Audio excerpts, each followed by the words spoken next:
Hi, boys and girls. It's Thursday, April the 9th. So today I want to give a shout out to Ariana Hopkins and to Patrick Guthrie. I miss both of you and hope you're really having some good time off. The rest of you, I hope you're doing well and I hope you're having a lot of fun and that you're reading a lot this week too. We're going to start another book since we just finished Little House in the Big Woods. And it is Little House on the Prairie. Now, I know we read part of this before we got out because of the coronavirus, but I think now that we read the first book about Laura and Mary and the family, this will even mean more to us and we'll be able to understand it better. Now, in this book, Paul and the family are traveling to the West, and this book was written in 1935, so that's 85 years ago. And when Laura Ingalls Wilder wrote it, she was thinking back to her childhood, and she was a grandmother when she was writing this. So this was all taking place in around the 1860s or 1870s. But it's talking about when they went out west, the covered wagon ride. You'll notice that there's a lot of description in this, that Laura is describing things she sees.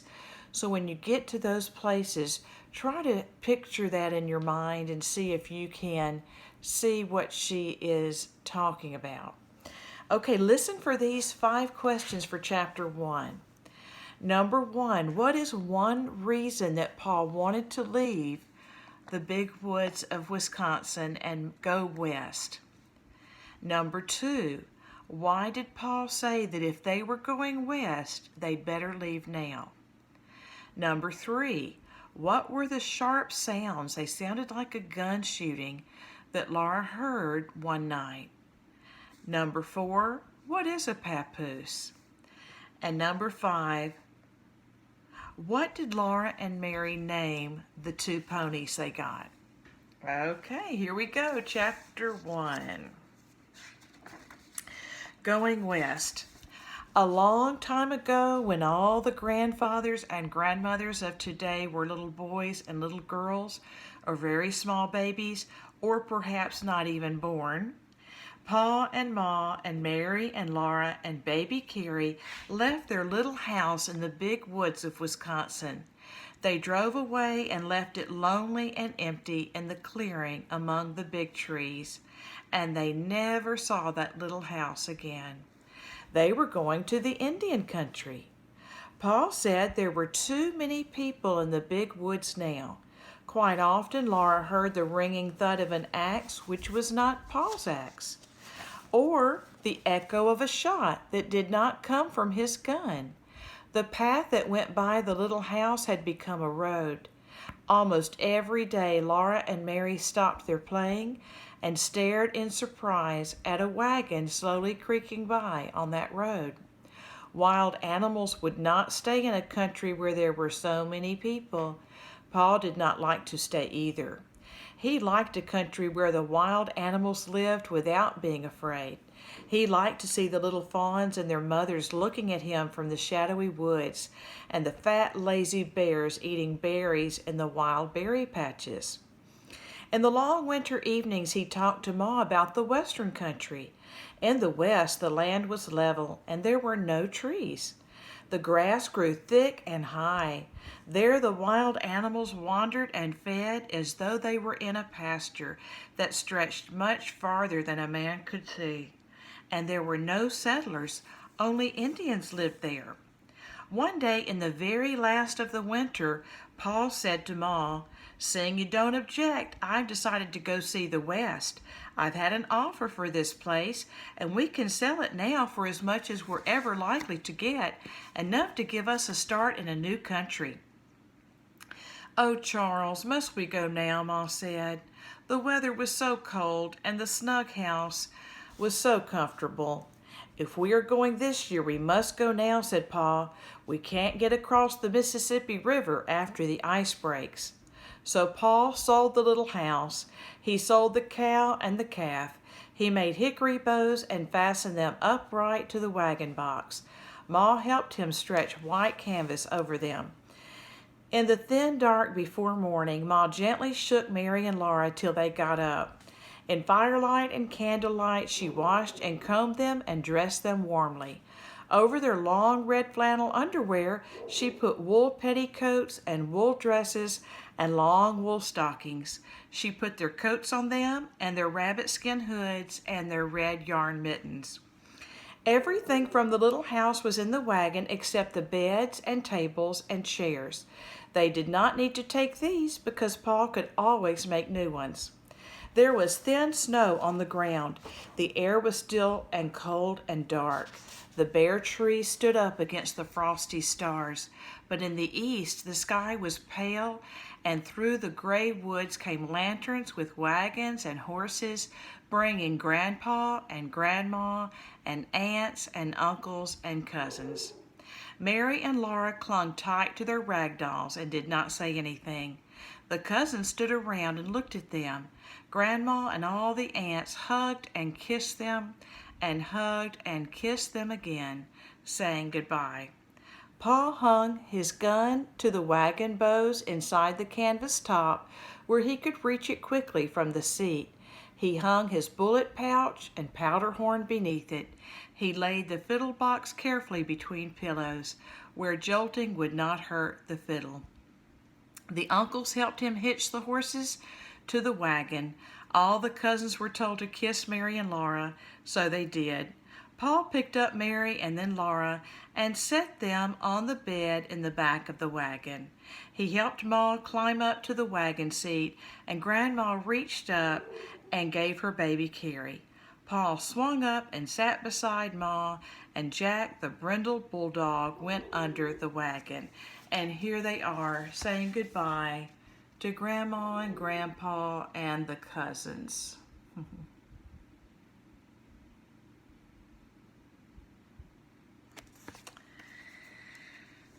So they all went away from the little log house. The shutters were over the window so the little house could not see them go. It stayed there inside the log fence behind the two big oak trees that in the summertime had made green roofs for Mary and Laura to play under, and that was the last of the little house. Paul promised that when they came to the west, Laura should see a papoose. "What is a papoose?" she asked him. And he said, "A papoose is a little brown Indian baby." They drove a long way through the snowy woods till they came to the town of Pepin. Mary and Laura had seen it once before, but it looked different now. The door of the store and the doors of all the houses were shut. The stumps were covered with snow, and no little children were playing outdoors. Big cords of wood stood among the stumps. Only 2 or 3 men in boots and fur caps and bright plaid coats were to be seen. Ma and Laura and Mary ate bread and molasses in the wagon, and the horses ate corn from nosebags, while inside the store, Paul traded his furs for things they would need on the journey. They could not stay long in the town because they must cross the river that day. The enormous river stretched flat and smooth and white all the way to the edge of that gray sky. Wagon tracks went away across it, so far that you could not see where they went. They ended in nothing at all. Paul drove the wagon out onto the ice, following those wagon tracks. The horses' hoofs clopped with a dull sound. The wagon wheels went crunching. The town grew smaller and smaller behind, till even the tall store was only a dot. All around the wagon there was nothing but empty and silent space. Laura didn't like it, but Paul was on the wagon seat and Jack was under the wagon. She knew that nothing could hurt her while Paul and Jack were there. At last the wagon was pulling up a slope of earth again, and again there were no trees. And again there were trees. There was a little log house, too, among the trees, so Laura felt better. Nobody lived in the little house. It was a place to camp in. It was a tiny house and strange, with a big fireplace and rough bunks against all the walls. But it was warm when Pa had built a fire in the fireplace. That night, Mary and Laura and baby Carrie slept with Ma in a bed made on the floor before the fire, while Pa slept outside in the wagon to guard it and the horses. And here is a picture of the little house and the horses out there and the covered wagon.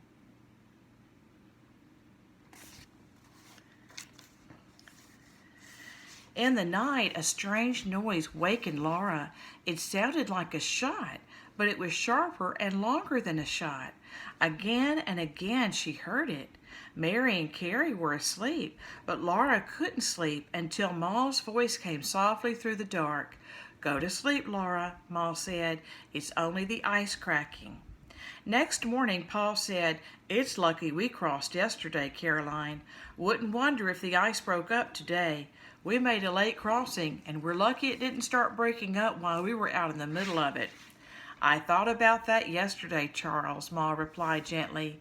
Laura hadn't thought about it before, but now she thought what would have happened if the ice had cracked under the wagon wheels and they had all gone down into the cold water in the middle of all that water.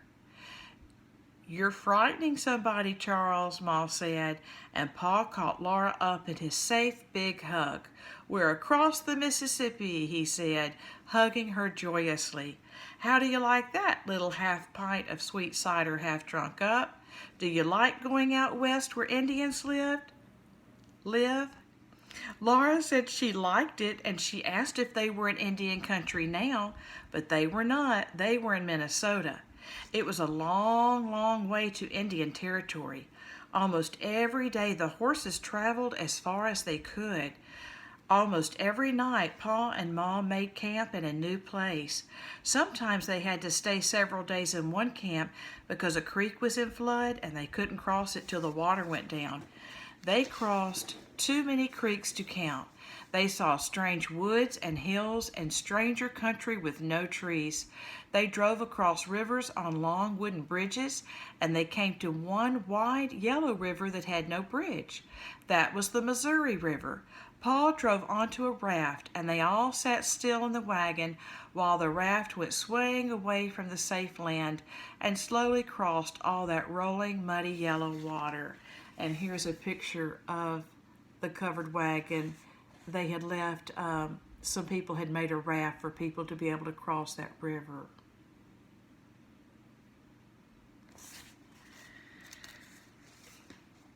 After more days, they came to hills again. In a valley, the wagon stuck fast in deep black mud. Rain poured down and thunder crashed and lightning flared. There was no place to make camp and build a fire. Everything was damp and chill and miserable in the wagon, but they had to stay in it and eat cold bits of food. Next day, Pa found a place on a hillside where they could camp. The rain had stopped, but they had to wait a week before the creek went down and the mud dried so that Pa could dig the wagon wheels out of it and go on. One day while they were waiting, a tall, lean man came out of the woods riding a black pony. He and Pa talked a while, then they went off into the woods together, and when they came back, both of them were riding black ponies. Pa had traded the tired brown horses for those ponies. They were beautiful little horses, and Pa said they were not really ponies, they were Western Mustangs. "They're strong as mules and gentle as kittens," Pa said. They had large, soft, gentle eyes, and long manes and tails, and slender legs, and feet much smaller and quicker than the feet of horses in the big woods. When Laura asked what their names were, Pa said that she and Mary could name them. So Mary named one Pet, and Laura named the other Patty. When the creek's roar was not so loud and the road was drier, Pa dug the wagon out of the mud. He hitched Pet and Patty to it, and they all went on together. They had come in the covered wagon all the long way from the big woods of Wisconsin across Minnesota and Iowa and Missouri. All that long way Jack had trotted under the wagon. Now they set out to go across Kansas. Kansas was an endless flat land covered with tall grass blowing in the wind. Day after day they traveled in Kansas and saw nothing but the rippling grass and enormous sky. In a perfect circle, the sky curved down the level land, and the wagon was in the circle's exact middle. All day long, Pet and Patty went forward, trotting and walking and trotting again, but they couldn't get out of the middle of that circle. When the sun went down, the circle was still around them, and the edge of the sky was pink. Then slowly the land became black. The wind made a lonely sound in the grass. The campfire was small and lost in so much space, but large stars hung from the sky, glittering so near that Laura felt she could almost touch them. Next day the land was the same, the sky was the same, the circle did not change. Laura and Mary were tired of them all. There was nothing new to do and nothing new to look at. The bed was made in the back of the wagon and neatly covered with a gray blanket. Laura and Mary sat on it. The canvas sides of the wagon top were rolled up and tied so the prairie wind blew in. It whipped Laura's straight brown hair and Mary's golden curls every which way, and the strong light screwed up their eyelids. Sometimes a big jackrabbit bounded in big bounds away over the blowing grass. Jack paid no attention. Poor Jack was tired too, and his paws were sore from traveling so far. The wagon kept on jolting, the canvas top snapped in the wind. 2 faint wheel tracks kept going away behind the wagon, always the same. Paul's back was hunched. The reins were loose in his hands. The wind blew his long brown beard. Ma sat straight and quiet, her hands folded in her lap. Baby Carrie slept in a nest among the soft bundles. "Ah, wow," Mary yawned, and Laura said, "Ma, can't we get out and run behind the wagon? My legs are so tired." "No, Laura," Ma said. "Aren't we going to camp pretty soon?" Laura asked. It seemed like such a long time since noon, when they had eaten their lunch sitting on the clean grass in the shade of the wagon. Pa answered, "Not yet. It's too early to camp now." "I want to camp now. I'm so tired," Laura said. Then Ma said, "Laura." That was all, but it meant that Laura must not complain. So she did not complain any more out loud, but she was still naughty inside. She sat and thought complaints to herself. Her legs ached and the wind wouldn't stop blowing her hair. The grass waved and the wagon jolted and nothing else happened for a long time. "We're coming to a creek or a river," Pa said. "Girls, can you see those trees ahead?" Laura stood up and held to one of the wagon bows. Far ahead she saw a low, dark smudge. "That's trees," Pa said. "You can tell by the shape of the shadows. In this country, trees mean water. That's where we'll camp tonight." Okay, that's the end of chapter 1. Be sure you have a piece of paper ready for your questions. Number 1, what is one reason Paul wanted to go west?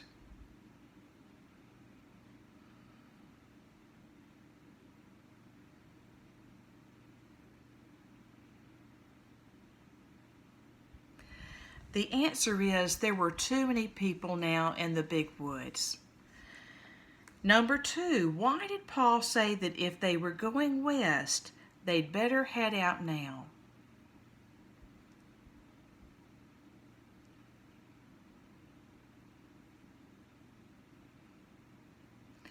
Okay, remember this was at the end of winter, so pretty soon the ice would start breaking on the rivers and they would be impassable.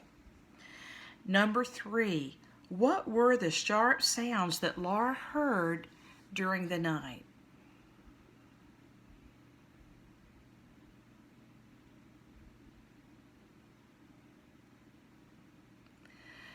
The sounds that Laura heard during the night were the sounds of the ice cracking on the Mississippi River. And they had just crossed the river that day, so thankfully they made it across just in time. Number 4, what is a papoose?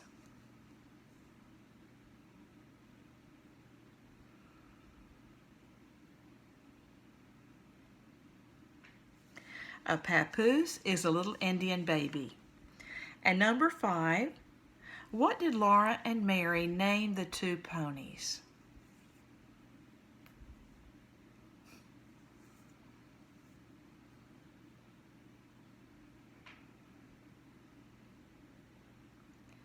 They named the ponies Pet and Patty. Hope you have a great day, boys and girls.